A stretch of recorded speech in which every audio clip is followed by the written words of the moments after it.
Olá, eu sou José Pereira. Neste vídeo vou falar sobre fintechs de crédito.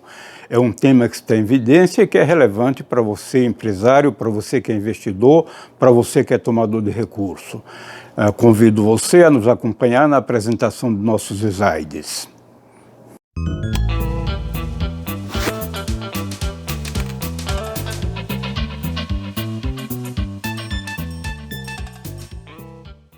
Vamos iniciar nossos slides falando sobre fintech de crédito. E, inicialmente, já fazemos uma pergunta: o que é uma fintech de crédito? Antes de falar sobre fintech de crédito, vamos dizer o que é uma fintech. Fintech, na realidade, é uma palavra composta pelo fin de financial e pelo tech de technology. Portanto, ela expressa o sentido de tecnologia financeira.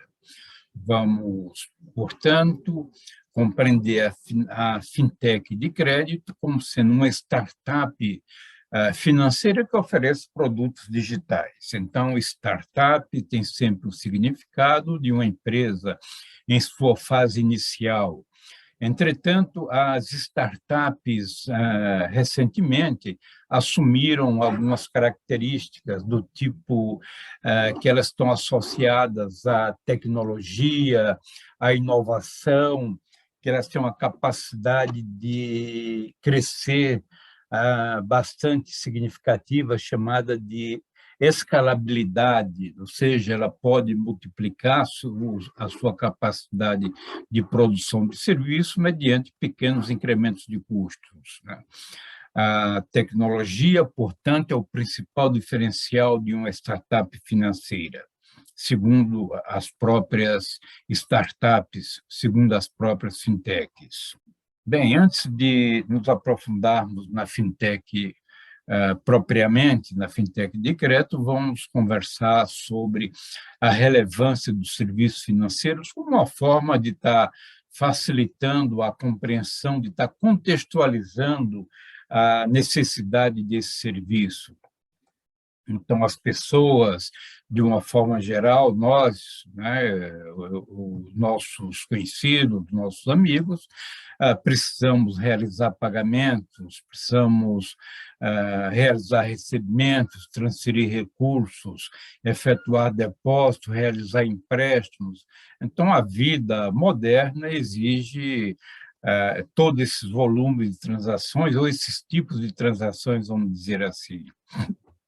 Mesmo nesse estágio de desenvolvimento, no mundo inteiro existe ainda muitas pessoas excluídas dos sistemas financeiros formais, né? O Brasil, à época da pandemia da Covid-19, mostrou, evidenciou uma elevada quantidade de pessoas excluídas dos bancos, dos serviços bancários. A Caixa Econômica Federal teve um papel relevante no cadastramento de pessoas para que elas pudessem receber o auxílio emergência. Então, muitas dessas pessoas, elas não tinham conta bancária, outras não tinham computador em casa, outras não tinham telefones, smartphones para realizar as operações. Muitas dessas pessoas, portanto, segundo foi divulgado pela imprensa, compartilharam telefones, então houve todo um contexto, todo um movimento para tentar solucionar a situação de pessoas que não estavam incluídas no sistema bancário, vamos dizer assim. Então, essa condição termina sendo um processo bastante trabalhoso. Agora, se compararmos com o que aconteceu nos Estados Unidos, segundo informações divulgadas pela imprensa, o processo foi bem mais tradicional, ou seja, numa fase anterior à nossa condição brasileira em termos de tecnologia, em que cheques foram enviados pelos correios e os destinatários não eram encontrados. Também houveram dificuldades nesse tipo, segundo foi divulgado. Então, voltando ao problema da necessidade de serviços financeiros, está caracterizado que no mundo atual as pessoas precisam de serviços financeiros. Esses serviços financeiros podem ser fornecidos, podem ser prestados por bancos, por financeiras, por cooperativas de crédito, por fintechs, são algumas das opções, das alternativas de fornecimento de serviços financeiros. As fintechs, por sua vez, elas se apresentam como uma revolução financeira, ou seja, como algo bastante moderno para facilitar a inclusão financeira das pessoas.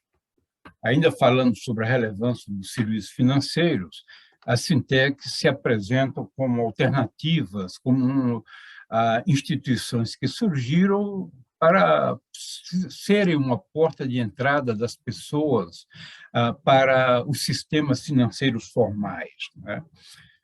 Podemos pegar como referência 2010, de 2010 para cá, o surgimento das fintechs em mercados como Londres, Nova York, Tel Aviv, Singapura, Brasil e outros países em que as fintechs surgiram e estão operando. As fintechs, ao mesmo tempo, elas se apresentam como uma possibilidade de realização de operações com maior comunidade. As pessoas não precisam sair de casa, podem realizar operações com rapidez, processo seguro e preços competitivos, ou seja, taxas de juros mais baixas comparativamente a outras alternativas, a outras possibilidades. Então, elas se colocam como instituições enxutas, com alto grau de tecnologia, estruturas mais baratas e, portanto, podem oferecer serviços de boa qualidade a preços competitivos. Evidentemente que quem estiver interessado na obtenção de recursos vai estar avaliando e comparando as alternativas disponíveis, quer seja em termos de fintech, quer seja em termos dos bancos tradicionais, das financeiras ou mesmo de cooperativas de crédito. A internet, as telecomunicações, de uma forma geral, empresas de altíssima tecnologia, como Google, Microsoft, Apple, isso permitem a ocorrência o funcionamento da fintech, vamos dizer assim. Então, esse ecossistema compreendido por essas instituições, abrangendo tecnologia, Big Data, ou Big Data, inteligência artificial, biometria. A Big Data, na realidade, consiste no processamento de um grande número de informações em alta velocidade, né, com uma variedade muito grande. A parte de biometria é uma forma de autenticação de características físicas para dar segurança ao processo, por exemplo. Também envolve algoritmos. Algoritmos são sequências de processos lógicos para autenticar, para buscar uma solução para uma determinada questão, um determinado objetivo, né? A criptografia se refere à decodificação e à segurança dos dados, disrupção, como sendo um rompimento com padrões tradicionais, grosso modo, né? Isso pode ser feito através dos smartphones, são os telefones celulares, e de computadores, são os instrumentos que o cidadão, que o usuário dispõe para ele estar acessando o serviço das fintechs, por exemplo. Vamos avaliar, vamos comentar a formalização, as condições legais para funcionamento de uma fintech. Então, a resolução do Conselho Monetário Nacional número 4.656, de 26 de abril de 2018, possibilitou, ou regulamentou, vamos dizer assim, dois tipos de fintechs, de sociedades, né? A chamada SCD, que é Sociedade de Crédito Direto, e o outro tipo, que é a SEP, Sociedade de Empréstimo entre Pessoas. Nós vamos, em seguida, detalhar, explicar o funcionamento e as características de cada uma delas.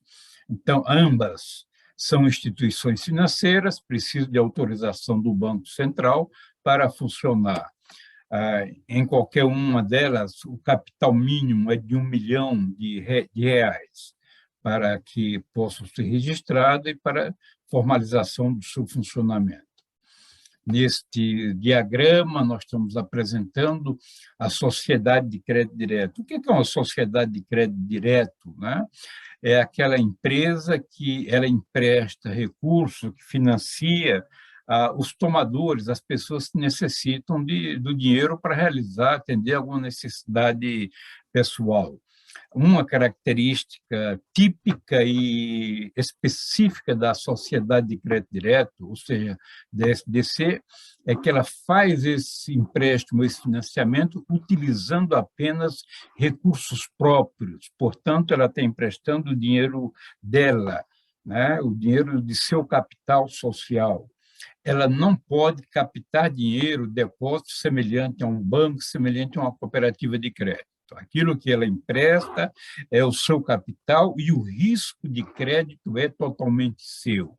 Neste caso, se o cliente não realizar o pagamento, ela vai arcar com o devido prejuízo. Vamos comparar com a sociedade de empréstimos entre pessoas. Nesse caso, esse tipo de sociedade ela não empresta o seu capital próprio, ela funciona como um intermediário financeiro. Ela aproxima o investidor, alguém que tem recursos, né, e que quer emprestar esse recurso. Então, ela firma um contrato com o investidor para aplicar um certo volume de recursos. Aparecendo o tomador, a operação é feita entre o ofertador de recurso e o tomador, e ela participa do processo aí de intermediação e de avaliação da qualidade de crédito, mediante condições que ela deve ter negociado com o investidor, com o fornecedor de recursos. Portanto, ela não tem risco de crédito. O risco de crédito é do investidor, daquele fornecedor de recursos. Ao contrário do que da sociedade de crédito direto, né, o risco de crédito, portanto, vai para o dono dos recursos. Ela presta serviço de análise, de avaliação, de seleção de clientes apenas. Vamos comentar um pouco mais sobre a sociedade de crédito direto. Então, ela faz a seleção dos clientes em bases consistentes, verificáveis e transparentes. Isso é definido na regra do Banco Central.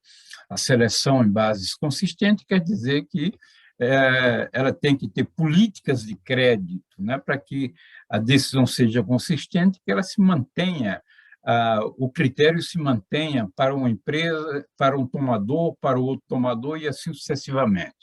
Que o processo seja verificável na medida em que seja possível se identificar quais foram os parâmetros utilizados para a concessão do crédito. Então, é importante que, nesse caso, na realização da operação de crédito, seja especificado, seja caracterizado, sejam registrados os fatores que possibilitaram a decisão de crédito, né? A parte de transparência já está contida nessa explicação que eu acabei de dar. Então, as operações de empréstimo, financiamento e aquisição de direitos creditícios por meio de plataforma eletrônica com recursos financeiros de capital próprio. Então, essa é a sua função essencial. Mas ela pode ainda, ou seja, a sociedade de crédito direto, prestar serviço de análise de crédito para terceiro, cobrança de crédito de terceiros e ser representante de seguros relacionados às operações que ela coordena, que ela realiza. Então, essas são algumas características principais. É vedado, ou seja, elas não podem fazer, a sociedade de crédito direto, captar recursos públicos mediante depósito, semelhante ao que faz um banco ou uma cooperativa de crédito, e participar do capital de instituições financeiras. Por outro lado, elas podem vender ou ceder os créditos dos quais elas são titulares, dos quais que elas possuem, né? Evidentemente, por serem proprietárias, terem a titularidade dos créditos, elas podem dispor disso, respeitando as condições e as exigências do regulador. A sociedade de empréstimo entre pessoas, nós fizemos uma apresentação rápida num dos slides anteriores, né? E agora vamos retomar para fornecer mais alguns detalhes. Então, ela é uma instituição financeira, realiza operações de empréstimo e financiamento entre pessoas, chamado peer-to-peer lending, por meio de plataforma eletrônica. O limite por operação e por tomador, no caso, é R$ 15.000. Né? Ela está emprestando, portanto, recursos de terceiros. Ela não pode emprestar recursos próprios. No caso, é sempre recurso de terceiros. As operações são realizadas por meio de plataforma eletrônica, né, que é a forma através da qual o tomador de recursos mantém acesso, faz o contato e realiza as operações, apresenta o seu rosto, o documento, tudo isso é possível fazer a operação sem que ele precise manter contato com pessoas, né? Ele faz diretamente através dos recursos tecnológicos. Também a sociedade de empréstimo entre pessoas, ela pode prestar serviços de análise de crédito para terceiro, considerando que seja a sua especialidade, serviço de cobrança para terceiros. Ela pode também ser representante de seguros associado às suas operações, né? E tem mais uma característica, ela pode emitir moeda eletrônica. Moeda eletrônica, no caso, né, seguindo as regras em vigor, significa um volume de recursos mantido em conta para ser utilizado para pagamento, né? Um tipo de um cartão de crédito pré-pago caracterizaria um tipo de moeda eletrônica, por exemplo. Então, vamos ainda falando sobre a sociedade de empréstimos entre pessoas, né? Vamos caracterizar ou reenfatizar que as suas operações são realizadas por meio de plataforma eletrônica, isso é uma característica comum aos dois tipos de sociedade. No caso, os recursos são coletados de credores e são direcionados diretamente aos devedores, aos tomadores, né, aqueles que solicitam empréstimo mediante negociação. Então, a SEP, a Sociedade de Empréstimo de Pessoas, ela faz a intermediação, o recurso vem do investidor, né, ou do credor, direto para o tomador. Né? Os recursos pode ser proveniente de pessoa física, pessoa jurídica, de fundos, por exemplo, né? As operações são realizadas sem que haja, por parte da sociedade de empréstimo entre pessoas, né, o papel de ser garantidor, de assumir risco. Então, no caso, o risco é totalmente por conta do investidor, né? A sociedade de crédito entre pessoas, ela não pode reter risco de crédito das respectivas operações que ela realiza, né? É vedado, portanto, à sociedade de crédito entre pessoas, né, realizar operações de empréstimo e financiamento com recurso próprio. Ela só pode fazer intermediação. Ela não pode participar do capital de instituições financeiras. Essas regras são determinadas na resolução do Conselho Monetário Nacional. Elas não podem também coobrigarem-se por emprestar garantias, né? Isso aí não cabe a essas sociedades. Então, vamos mais. É vedado ainda também ela renumerar ou utilizar em seu benefício os recursos relativos às operações. Então, ela transferir recursos aos devedores antes disponibilizados pelos credores. Então, alguém vai fazer uma operação, uma transação com a SEP, a SEP não pode antecipar o dinheiro para o tomador antes dela ter recebido esse dinheiro do investidor, né? Ela também não pode receber um monte de dinheiro com antecedência e reter esse dinheiro em conta de sua titularidade. As coisas são casadas, são organizadas de forma a que a transferência ocorra direto do credor para o tomador.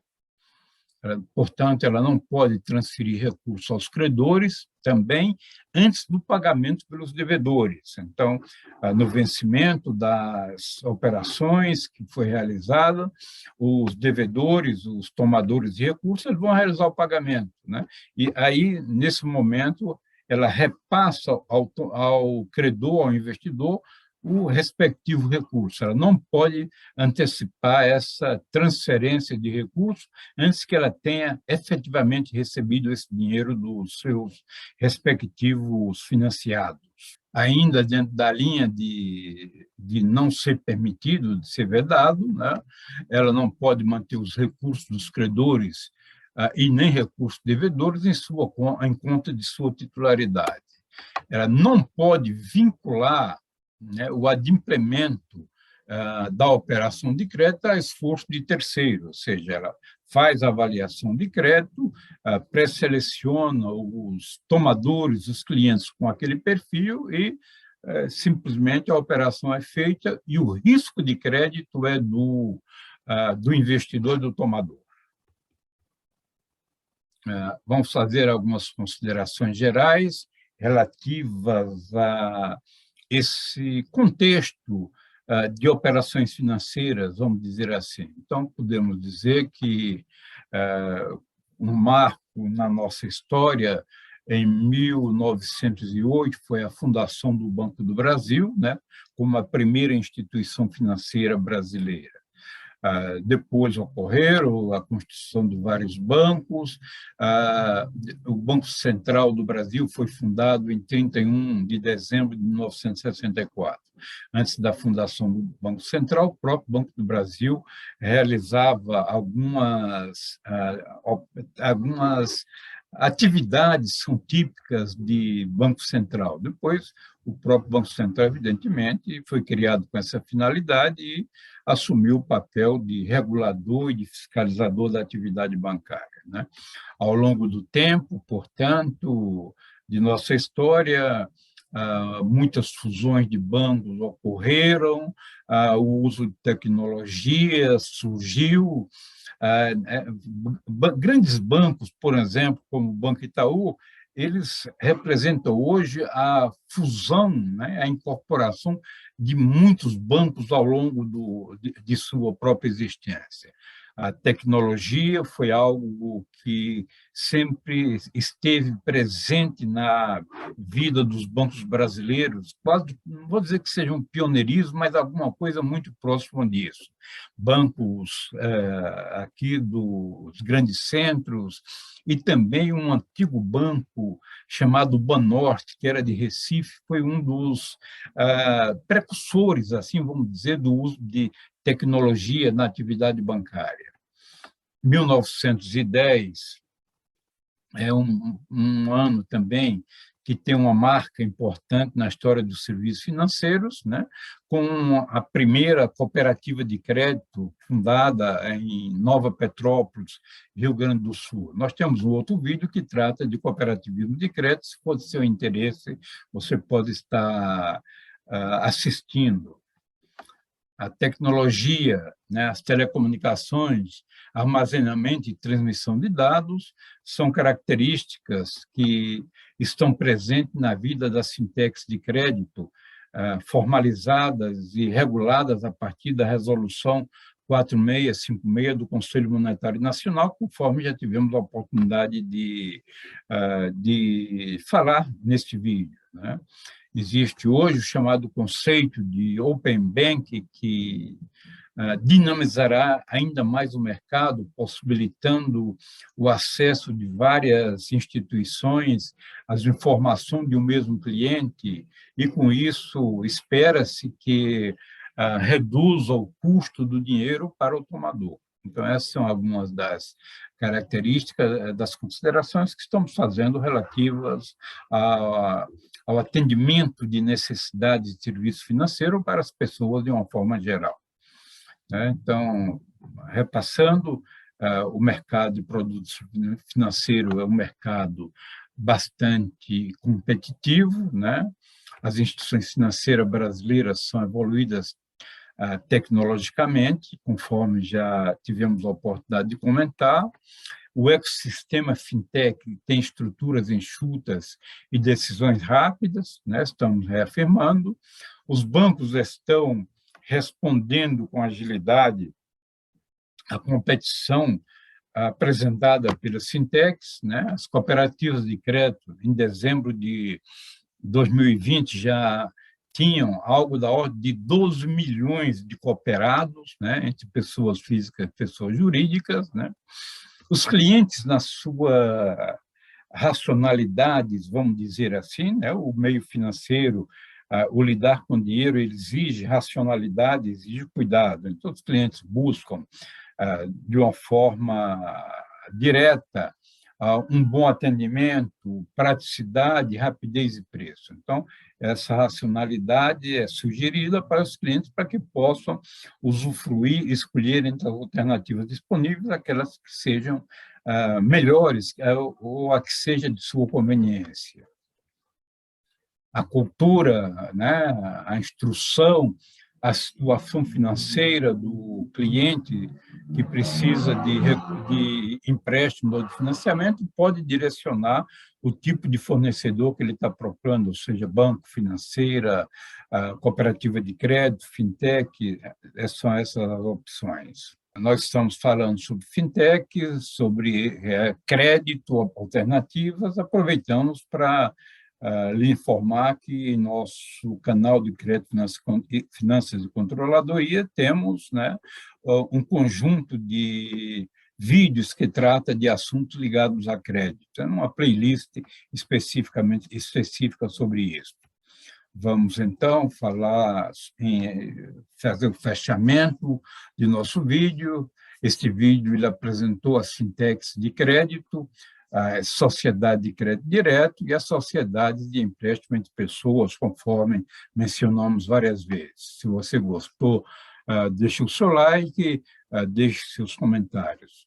Reafirmamos que os seus comentários são sempre importantes para que a gente possa estar interagindo, tendo feedback e podendo apresentar um trabalho que seja cada vez mais de maior utilidade para as pessoas que assistem nossos vídeos. Se você quiser aprofundar em temas relacionados a crédito, risco, intermediação financeira, esse nosso livro ele cumpre esse papel. A parte de bibliografia específica sobre fintechs está começando a surgir no mercado e pode ser encontrada em boas livrarias, né? Reafirmamos o convite para que você continue conosco, acompanhando nossos temas de crédito, finanças e controladoria. Obrigado a você que assistiu esse vídeo. Tenho segurança de que as informações lhe serão de grande utilidade. Receba o meu abraço e até breve.